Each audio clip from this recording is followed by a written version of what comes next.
Anderson, a gente queria começar falando um pouco do começo da sua história, né? Você é daqui de Uberaba, como que foi a sua infância, como que você cresceu?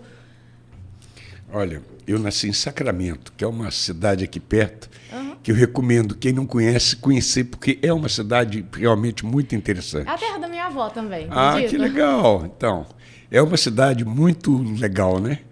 E eu nasci lá, mas só nasci também, né?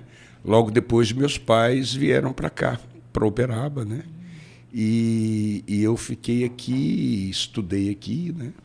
Depois, eu tive a minha formação foi toda religiosa. Eu estudei com os irmãos maristas, Mesmo? Sou e de lá também. estudei com os padres redentoristas lá naquele seminário de Sacramento, né? Eu fui Sei. seminarista.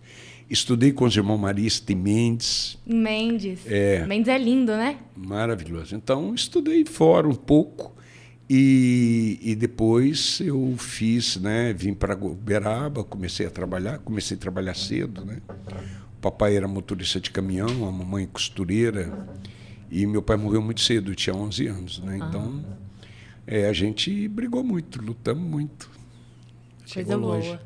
Isso aí. E a sua faculdade, você fez direito aqui na Uniub, né? Fiz direito na Uniub. Uma época de ditadura militar. Exatamente. Como que foi isso, né? Você participou de movimento estudantil, do DALO?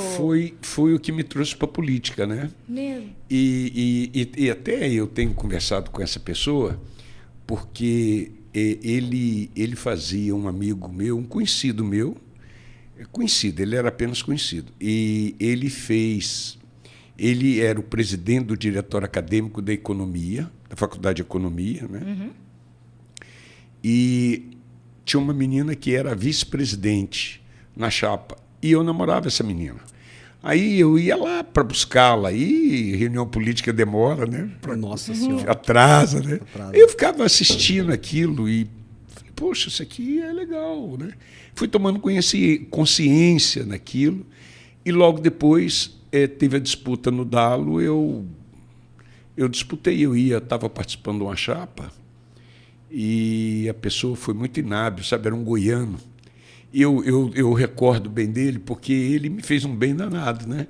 Porque foi pela política estudantil que eu vim, né? Para a política, né?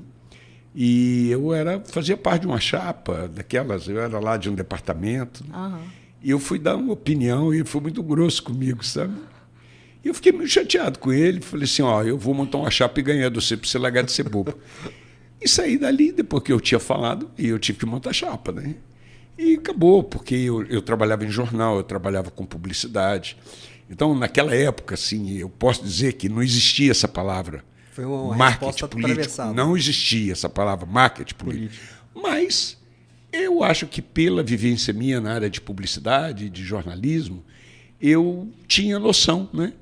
Aí a gente levou aqueles conhecimentos de como difundir ideia lá para dentro, né, e tal. E acabei ganhando, né? Acabei me tornando presidente do diretório acadêmico, assim, sem muita consciência política ainda, né? Então foi uma resposta atravessada que te fez nascer na política. Exatamente, Mas depois foi muito bom, né? Depois aí era um momento interessante. Eu diria para vocês que vocês conheceram isso agora, que com essas tentativas de golpe do Bolsonaro, que teve tentativa de golpe mesmo, ali alguma coisa aconteceu errado, né? Sim. E aqueles boboca que foram lá invadir não tiveram a devida cobertura que esperavam ter, né? Eles esperavam que chegaria de certos militares lá, e alguém deve ter prometido isso para eles, iam carregar nas costas como heróis e tal, né? Foi um erro, acho que generalizado ali de quem, E alguém quem invadiu, né? Exatamente. Invadiu os 3 prédios, pô. Para uma Exato, briga com os 3 poderes, né? A manifestação é válida, mas a partir do momento que você invade, depreda, aí não faz sentido. Acabou. Mas naquela época era isso, era o governo militar, né? E era um momento de grandes bandeiras, né? Que foram todas atingidas, né? E não foram atingidas, e esse é um problema do Brasil muito sério, né?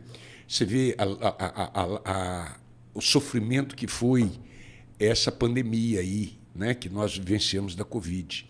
Porque o brasileiro que eu digo, todas as gerações, nunca viveu um período de sacrifício na vida. Nós nunca tivemos uma guerra.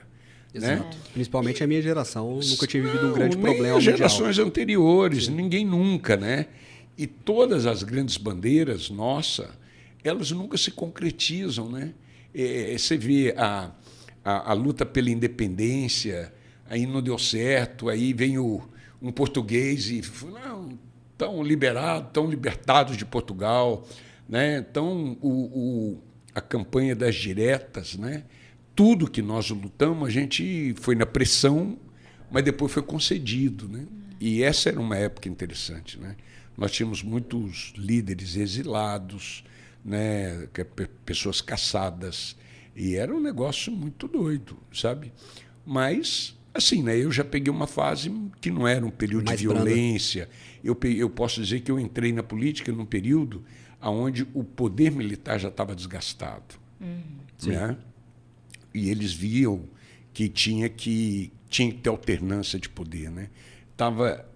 O governo militar estava exauriu, sabe? Estava exaurido, né? Então acabou vindo, né, um processo legal que foram as diretas já, né, que mobilizou a população, né? Sim. E você vê que a política é tão interessante, né, que muitas vezes o principal líder, o cara que é mais o grande herói, na verdade, que deveria estar na linha de frente, muitas vezes ele faz todo o papel e alguém vai e ocupa o lugar dele.